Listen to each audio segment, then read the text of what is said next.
প্রথম প্রসঙ্গ, এটা সাক্ষাৎকার নিয়ে আজকের প্রসঙ্গটা শুরু করব। এটা হলো ইন্ডিয়ার একটা পত্রিকা আছে দ্য উইক নামে, খুব বড় কোনো পত্রিকা না, বড় সার্কুলেশনের কোনো পত্রিকা নয়, ওয়েব বেস পত্রিকা দ্য উইক নাম। এমনিতেই ইন্ডিয়ার সবার আগে মিডিয়াকে ভেঙে ফেলছে, তার কোনো জার্নালিজমের নীতি এথিক্স কিছুই না মেনে একটা জার্নালিজম খারাপ হয়ে গেছে। এটা জার্নালিজম বলবো কি না আমার তাও সন্দেহ লাগে। এটা শুরু হয়েছে 2019 সালে, যে করোনা কাল ছিল, 19 সালের শেষে পুরো 20 সাল জুড়ে ছিল। সেই সময় পত্রিকাগুলো চলতো না, ফলে সরকারের দিক থেকে ওইটাই ভর্তুকি দেওয়ার সুযোগ নিয়ে এটাই ফাইনালি ইন্ডিয়া ভাষায় মোদির জায়গায় গদি মিডিয়া, গদি মানে যারা সরকারে আছে, ক্ষমতায় আছে, তাদের মিডিয়া হয়ে গেছে। এটা সোজা হিসেবটা হলো আপনি আমাকে টাকা দিবেন, আমি আপনার মতন করে রিপোর্ট লিখে দেব। এখন এটা ইম্প্যাক্ট বাংলাদেশেও এসছে। এমনিতেই বাংলাদেশের কোনো পত্রিকাও আগে নিজের স্বাধীনভাবে নিজের খরচ তুলে আনতে পারে এমন পত্রিকা ছিল না, 1-2টা ছাড়া। ইত্তেফাকের আমলে, সেই আমলে 70s 80s আমলে ইত্তেফাক হয়তো বা পারত। এ বাদে দ্বিতীয় কোনো পত্রিকা, এর পরের পত্রিকা ছিল সংবাদ, কমিউনিস্টদের পত্রিকা, সেটাও নিজের খরচ নিজে চালাতে পারত, তা বিশ্বাস করা কঠিন। ফলে বাংলাদেশের মিডিয়া কখনোই নিজের খরচ নিজে চালাতে পারে এমনভাবে গড়ে উঠতে পারে নাই। কিন্তু আমাদের ব্যবসায়ীদের টাকা পয়সা এতে খরচ করে ইনফ্লুয়েন্সিয়াল ব্যক্তি হিসেবে সমাজে খাড়া হয়ে যাওয়া, এবং সেইটার আড়ালে এক ধরনের জার্নালিজম তৈরি হয়েছে বাংলাদেশেও। সেইটাই এখন খুব সহজে ওই গদি মিডিয়ার প্রভাব, অর্থাৎ মোদির মিডিয়ার প্রভাবের সরাসরি টাকা দিয়ে বাংলাদেশের মিডিয়া ধরায় আছে। এগুলো সাধারণভাবে আমাদের এদিকের মিডিয়ার অবস্থা। এরই ভিতরে এই দি উইক কেমন হবে বুঝতেই পারতেছেন। আর সবার উপরে যেটা বড় ধরনের হস্তক্ষেপ, বড় ধরনের সব কিছু চেঞ্জ করে ফেলছে, সেটা হলো যে মোদির বিজেপি RSS-এর যে প্রভাব থাকবে রাজনৈতিক দলের, খারাপ কি, কিন্তু এই প্রভাবটা খারাপ এই জন্য যে এটা একটা হিন্দুত্ববাদের ভিত্তিতে দাঁড়ায় আছে প্রকাশ্যে, ওপেনলি। অথচ সবাই লাজবাব, এটা নিয়ে কোনো আগ্রহ নেই তাদের। কেন এত কথা বললাম? কারণ এই কথাগুলোর উপর ভিত্তি করে এখন আমার যে কথাগুলো বলবো আমি তার সম্পর্কিত। বাংলাদেশের দ্য উইক এক ধরনের বলতে পারেন প্রতিযোগিতা লাগছে। প্রথমে শুরু করছিল জিনিসটা আল জাজিরার এই যে শ্রীনিবাসন জৈন, অরিজিনাল সে ছিল NDTV-র এমপ্লয়ি, সাংবাদিক। আমি তাকে 2002 সাল থেকে চিনি। NDTV তখন প্রথম ইংরেজি ভার্সন বের করছে, আগে অরিজিনাল এটা ছিল আসলে একটা হিন্দি টিভি। এনিওয়ে, সেই শ্রীনিবাসন জৈন আল জাজিরার হয়ে সাক্ষাৎগুলো নিচ্ছে, তারই প্যারালাল এই লোকাল ভার্সনটা দ্য উইকেও চলে আসছে। যে কথা বলতেছিলাম, এতে সবার মাথায় ঢুকে গেছে হিন্দুত্ববাদ, এবং ওটা একটা আদর্শ তাদের কাছে। ফলে যা কিছু প্রশ্ন তারা করে ওই হিন্দুত্ববাদী আচরণ থেকে করে, চিন্তা থেকে করে, যেন এইটাই ইউনিভার্সাল, সবাইকেই যেন হিন্দুত্ববাদের চিন্তার উপরে দাঁড়ায় জিনিসকে ব্যাখ্যা করতে হবে। বা আরো সুনির্দিষ্ট করে বললে যে আসলে ইন্ডিয়ান হিন্দুত্ববাদটা কি ইন্ডিয়ার জন্য ভালো, ইন্ডিয়ার জন্য ভালো মন্দ না, ইন্ডিয়ার জন্য কি স্ট্যান্ডার্ড? উত্তর যে না। কিন্তু সেই হুঁশ চলে গেছে, কারণ টাকা আসতেছে মোদির গদি মিডিয়ার কাছ থেকে।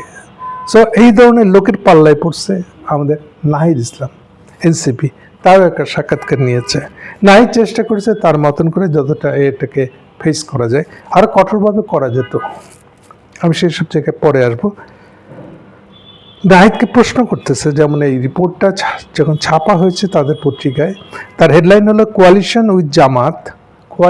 উইথ জামাত, মানে নাহিদরা কেন জামাতের সাথে কোয়ালিশন করলো, এটা হচ্ছে পুরো প্রশ্নগুলার প্রধান ইস্যু।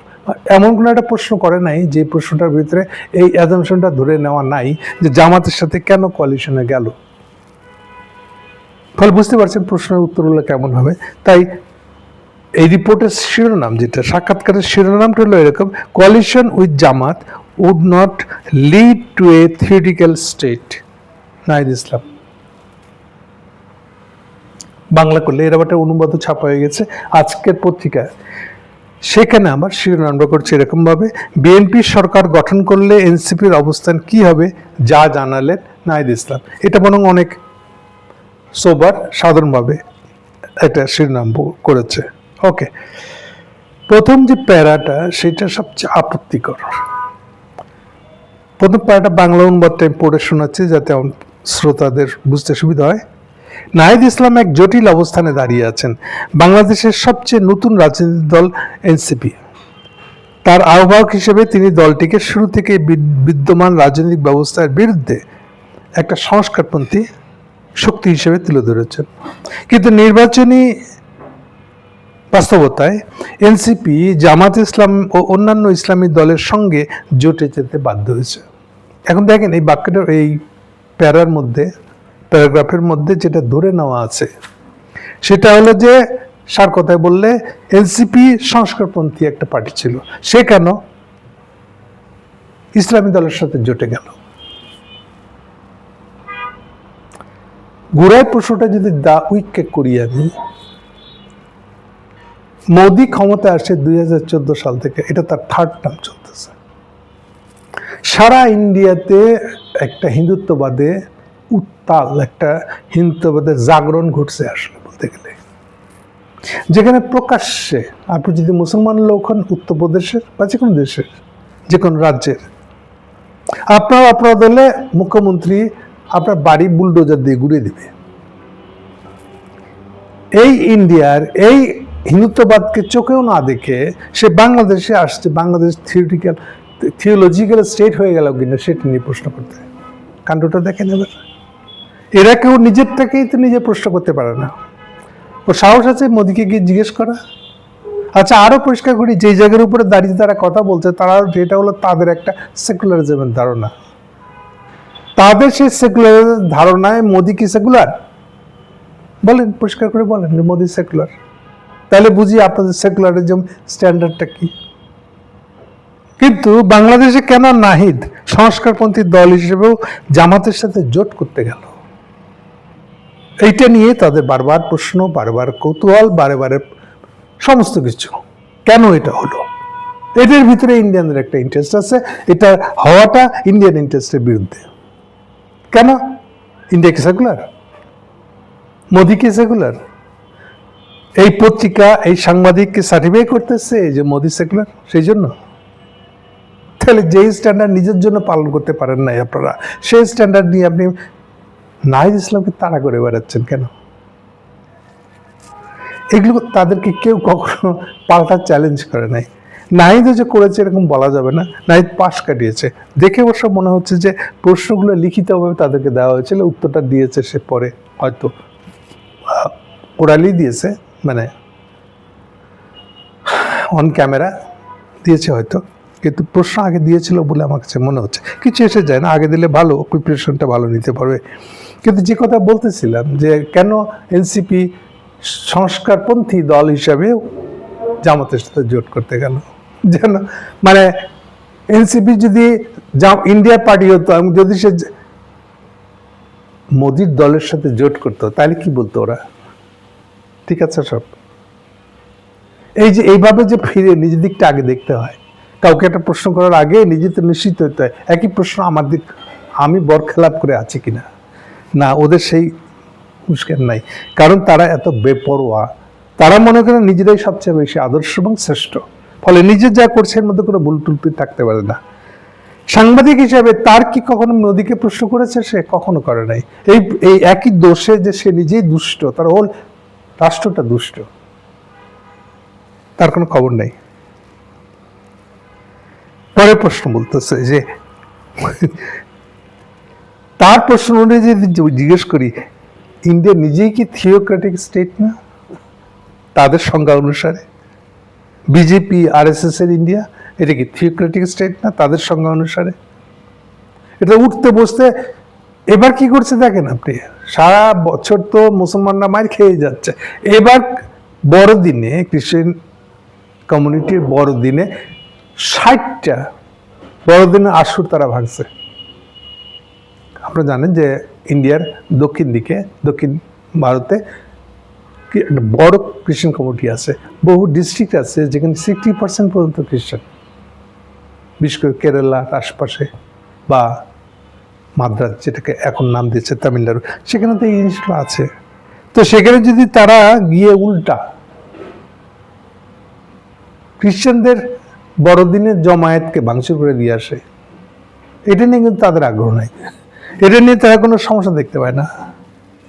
ওকে, তাহলে মূল বিষয়টা হলো যে তারা যে স্ট্যান্ডার্ড ঠিক করে প্রশ্নটা করতেছে, এই স্ট্যান্ডার্ডটা নিজেই একটা গন্ডগোল। এটা একটা হিন্দুত্ববাদী এক পেশে, হিন্দুত্ববাদ হলে ঠিক আছে, অন্য কিছু হলে ঠিক না, এই হচ্ছে তাদের সার কথা। ওকে, এনসিপি সংস্কারবাদী দল, ঠিক আছে, ভালো কথা, এনসিপি সংস্কারবাদী দল। এখন মোদির বিজেপি যে হিন্দুত্ববাদী তা আপনারা দেখতে পাচ্ছেন, এ হচ্ছে তা আপনাদের প্রবলেম। ওকে, সারা ইন্ডিয়া এটা শোনার জন্য খুব উদ্গ্রীব হয়ে আছে। বাংলাদেশ কি একটা থিওক্রেটিক দল হয়ে যাচ্ছে? থিওক্রেটিক দল কাকে বলে? বিজেপি একটা থিওক্রেটিক দল? আমি এর আগের একটা টক শোতে বলছিলাম রিপাবলিক রাষ্ট্র সম্পর্কে। রিপাবলিক রাষ্ট্রটা কি আসলে? এই যে ভোট ফোট হ্যান ত্যান যা কিছু বলতেছেন আপনি, হোয়াট ইজ ভোট? এর সার কথা হলো যে এটা একটা রিপাবলিক, এটা একটা রিপাবলিক রাষ্ট্র। রিপাবলিক মানে হলো একদম গোড়ার কথা। রিপাবলিক কথাটার মানে হলো যেখানে ক্ষমতার উৎস, রাষ্ট্র ক্ষমতার উৎসটা হলো পাবলিকের কাছে, মানে আরো সুনির্দিষ্ট করে ভোটারদের কাছে। ভোটাররাই ঠিক করে দিবে দেশের প্রধানমন্ত্রী বা প্রধান রাষ্ট্রপ্রধান, সরকার প্রধান কে হবে। তারে ক্ষমতাটা পাবলিকের কাছে। এই যে পাবলিক বলে একটা ধারণা আছে এখানে, হিস্ট্রিতে, গ্লোবাল হিস্ট্রিতে পাবলিক ধারণাটা একমাত্র রিপাবলিক ধারণার থেকেই আসছে। তার আগে কখনো কোথাও পাবলিক বলে কোনো ধারণা ছিল না। সো যখন থেকে পাবলিক ধারণাটা আসছে, ওইটাই রিপাবলিক। সো ক্ষমতার উৎস জনগণ, এই হচ্ছে আসল কথাটা। তাহলে এইটা যে মানে না, সে অনেক কিছু হতে পারে, অ্যাটলিস্ট সে আর রিপাবলিক রাষ্ট্র না, জনগণের রাষ্ট্র না। এটা হচ্ছে প্রধান মূল কথা। এখন থিওক্রেটিক কি না, থিওক্রেসি শুধু ইসলাম না, শুধু খ্রিস্টানিটি না, শুধু হিন্দু না, কোনো থিওক্রেসি এই সংজ্ঞাটা মানতে পারবে না যে ব্যক্তির ধারণা, ব্যক্তিবোধ বলে কোনো ধারণা থিওক্রেসিতে নাই আসলে। রাদার থিওক্রেসি প্যারালালি পাশে চলতে চলতে একসময় বুঝছে যে এটার প্রভাব অনেক বেশি। সো ওটার সাথে খাপ খাইয়ে নিয়েছে নিজেকে। সবচেয়ে বেশি খাপ খাইয়েছে যারা, এটি খ্রিস্টানিটি। খ্রিস্টান স্টেট বলে আর কিছু নেই, যে খ্রিস্টানিটি স্টেট মানে থিওক্রেটিক স্টেট। 1500 আগে, 1400 শেষের দিকে ইটালির রোমে, ইটালিও না তখন, ইটালি বলে কিছু ছিল না, রোম ছিল, ফ্লোরেন্স ছিল, এই সিটিগুলোতে রেনেসার বলে একটা নতুন ধরনের রাজনৈতিক আইডিয়া আসছিল। সেটারই পরিণতিতে 100 বছর, এটা 100 না আরো বেশি হবে, প্রায় 1550-এরও পরে ক্রমশ এইটাই রিপাবলিক বলে একটা আইডিয়া উঠে আসে। আর তখন থেকে জনগণ সামনে আসে। এর বাইরে আগেকার যা কিছু ছিল সবই থিওক্রেটিক। এখন এই সংজ্ঞাগুলো না মেনে আমাদের এথনিক গোষ্ঠীটা আমরা শ্রেষ্ঠ, আমরা হিন্দু, আমরা হিন্দুত্ববাদ, আমাদের হিন্দুত্ববাদ শ্রেষ্ঠ, এই ধারণার উপরে যখন আপনারা রাজনৈতিক দল বানাচ্ছেন, এটা তো ইটসেলফ ওর সাথে মিলল না, রিপাবলিক রাষ্ট্রের সাথে মিলল না রাজনৈতিক দলটা। তো সেই আকাম যারা করে রাখছে, যারা রিপাবলিক ধারণাটার অর্থ বুঝে না, তারা এখন আমাদের কাছে আসছে যে আমরা কেন, আমাদের নাইজ ইসলাম কেন জামাতের সাথে জোট করতে গেল। একদম বাংলা উত্তরটা শুনে নেন। ইন্ডিয়া যদি তার ইনফ্লুয়েন্সের কারণে, প্রভাবের কারণে আওয়ামী লীগকে নিয়েছেই তো, খেয়েছেই তো, শেষ করে দিচ্ছে। এখন খুনের আসামি হয়ে তাকে আশ্রয় দিয়ে পেটে পুলে রাখছে। ফলে এটা শেষ। এখন এর পরের বিএনপিকেও যদি টেনে নিয়ে যায়, তখন বাংলাদেশের মানুষের উপায় কি? যারা একটা ধর্মীয় দল, তাদেরকে অল্টারনেটিভ হিসেবে বেছে নেওয়া আমাদের পথ কি? ইমিডিয়েট তো আর একটা বিকল্প তো হঠাৎ করে গড়ে গড়তে সময় লাগে। ফলে নাহিদদেরকেও তাদের সাথে জোট করতে হবে। আগে নিজের দিকে তাকান।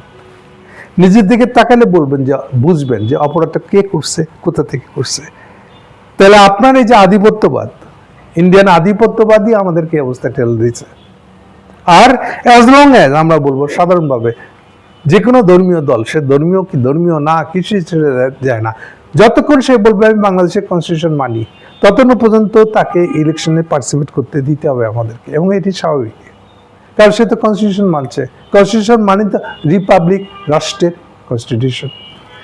সো যে মেনে নিচ্ছে পাবলিক ভোট দিবে, পাবলিক স্বাধীন, পাবলিকই নাগরিক, নাগরিক স্বাধীন, এটা যে মেনে নিচ্ছে, সে এরপরে একই সাথে প্যারালালি ইসলাম প্রিচ করে কিনা এটা সেকেন্ডারি, এটা কম গুরুত্ব দিয়ে দেখবো আমরা।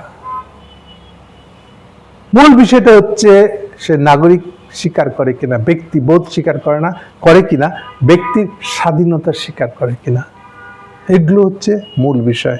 সেগুলো ঠিক আছে কি আছে না, এটা তো বাংলাদেশের মানুষ দেখবে। এটা তো আমাদেরকে ইন্ডিয়া কিভাবে দেখে সেই অনুযায়ী আমরা দেখবো না তো আসলে। এনিওয়ে, প্রশ্ন করছে, দেখেন, সমালোচকেরা বলেন, একটা কল্পিত সমালোচক ধরে নিয়ে নিজের কথাটাই বলতেছে, সমালোচকরা বলেন জামাত চরম ডানপন্থী আদর্শের প্রতিনিধিত্ব করে। আচ্ছা, ডানপন্থী কি জিনিস? রিপাবলিক ধারণার ভিতরে কোনো ডানপন্থী বামপন্থী নাই। এই যে ডানপন্থীর নাম দিয়ে আপনার হিন্দুত্ববাদটা চালাই দিলেন আপনি, ডানপন্থী কি আবার? তা আপনার মোদী কি বামপন্থী?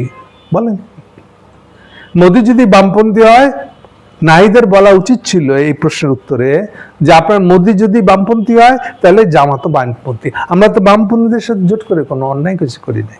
এইভাবে উত্তরটা দিলে মজা হতো। কিন্তু প্রশ্ন করার ধারণা হলো যে মোদী তাদের বামপন্থী, ফলে বামপন্থীর সাথে জোট করা খুবই প্রগতিশীল কাজ, সঠিক কাজ। তারপরে প্রশ্ন করেছে ওসমান হাদির হত্যাকাণ্ড কি এনসিপি কে প্রভাবিত করেছে যে আমাদের সাথে জোট করার জন্য? উত্তর যা করেছে করবেই তো। আসলে নাইট জবাবটা খারাপ দেয় না, খুবই ভালো জবাব দিচ্ছে আর কি। বাংলাদেশের নাইট বলতেছে বাংলাদেশে আধিপত্যবাদী শক্তিগুলা ষড়যন্ত্র করছে এবং জুলাই নেতাদের হত্যার মাধ্যমে টার্গেট করেছে তাদেরকে। শুরুতে আমরা এককভাবে নির্বাচন করতে চেয়েছিলাম, কিন্তু এখন আদর্শগতভাবে একা থাকার চেয়ে এসব শক্তির সাথে মোকাবেলা করার জন্য এই জোট বাঁধাটার জরুরি হয়ে পড়েছে। একদম সঠিক জবাব দিচ্ছে। তাহলে মূল এনিমিকে আরো খোলাখুলি বলা উচিত ছিল, এই আপনাদের হিন্দুত্ববাদের জন্য। এটাকে প্রতিরোধ করতে গিয়ে আমাদেরকে এরকম কে ইসলামী দল আর কে না, সেগুলো দিকে আমরা তাকাই নেই, সেই জন্য আমরা এরকম করছি। আরো খারাপ ভাবে এটা বলে দেওয়া দরকার ছিল আসলে। ওকে, যারা এনসিপির কাছ থেকে স্বাধীন রাজনীতির প্রত্যাশা করেছিল, এই যে দেখেন, স্বাধীন মানে কি? আমি যদি মোদির সমর্থন করতাম তাহলে আমি স্বাধীন রাজনীতি হতাম নাকি? ঠিক যেরকম বিএনপি একটা স্বাধীন রাজনীতি মনে করতেছে তারা। আচ্ছা, বিএনপি কি জামাতের সাথে জোট করে ক্ষমতায় চায় না? এটাকে 2001 সালে সরকার গঠন করে নাই পুরা 5 বছর ধরে? তখন ইন্ডিয়া কি চোখ বন্ধ করেছিল? তারা এই হিস্ট্রিটা জানে না, না জানলে বাংলাদেশের প্রশ্ন করতে আসছে কেন? How do you explain the alliance to supporters who expect the independent politics of NCP? The independent politics টা মানেটা কি? মোদি তো ইন্ডিপেন্ডেন্ট পলিটিক্স করে, তাই না? নাকি? তা আগে নিজের দিকে তাকান না ভাই। আপনি হিন্দুত্বের ভিত্তিতে ইন্ডিপেন্ডেন্ট পলিটিক্স করছে বলবেন এটা, আর বাংলাদেশে কেউ জামাতের সাথে অ্যালায়েন্স করলে তাকে বলবেন না এটা মুসলমানের জোট। সো প্রবলেম আপনি নিজেই, ফলে প্রবলেমেটিক প্রশ্ন আপনি নিজেই তৈরি করছেন এই কারণে। আচ্ছা, আবার খোঁচা দিচ্ছে, দেখেন, এনসিপি সাবেক কিছু নেতা স্বতন্ত্রভাবে নির্বাচন করার সিদ্ধান্ত নিয়েছেন। হ্যাঁ, নিয়েছে। নাইট জবাবটা দিচ্ছে খুব সুন্দরভাবে। হ্যাঁ, আমাদের মধ্যে কেউ গেছে, এবং কেউ যদি আলাদা করে করতে চায় তাকে তো সম্মান করা উচিত আমাদের। খুব পরিষ্কার করে বলে দিয়েছে, মুখে মারা জবাব দিয়েছে বলতে গেলে আসলে। তারপরে তারা ভাবছে যে ইউনুস সম্পর্কে তাদের মূল্যায়নটা শুনি, বোধহয় সে দ্বিধায় পড়ে যাবে, কারণ তারা তো ইউনুসকে বসাইছে। নাই, ঘাবড়াই নাই, পরিষ্কার করে জবাব দিচ্ছে। কেন ইউনুস সাহেবের প্রশংসার যোগ্য তা ব্যাখ্যা করেছে, আবার একই সঙ্গে ইউনুস সাহেবের প্রবলেম কি সেটাও ব্যাখ্যা করেছে। পরিষ্কার করে বলেছে যে ইউনূস সাহেব যেটা পারে নাই সেগুলো সমালোচনা করি আমরা। সার কথা, প্রশ্নের সার কথাগুলো এরকম ছিল আসলে। ভারতের সাথে সম্পর্ক, ভবিষ্যৎ সম্পর্ক কি হবে সেখানে উনি খুব পরিষ্কার করে বলেছে, আরো স্ট্রংলি বললে ভালো হতো। সেটা হলো যে ইন্ডিয়া যদি বাংলাদেশের সাথে একটা সমমর্যাদাপূর্ণ এবং আধিপত্যবাদ ত্যাগ করে যদি আসে, তাহলে তো কোনো সম্পর্কে হবে না। সার কথাটা একদম স্পষ্ট করে বলে দিয়েছে। আমি মনে করি এগুলো নাই যে বলেছে মোরালেস ওকে, আরো স্ট্রংলি বললে এর আরো ভালো হতো। সার কথায় বাংলাদেশের রাজনীতি যথেষ্ট আগিয়েছে, যথেষ্ট সচেতন হয়েছে। এই সাক্ষাৎকারটা তারই একটা নমুনা। Thank you.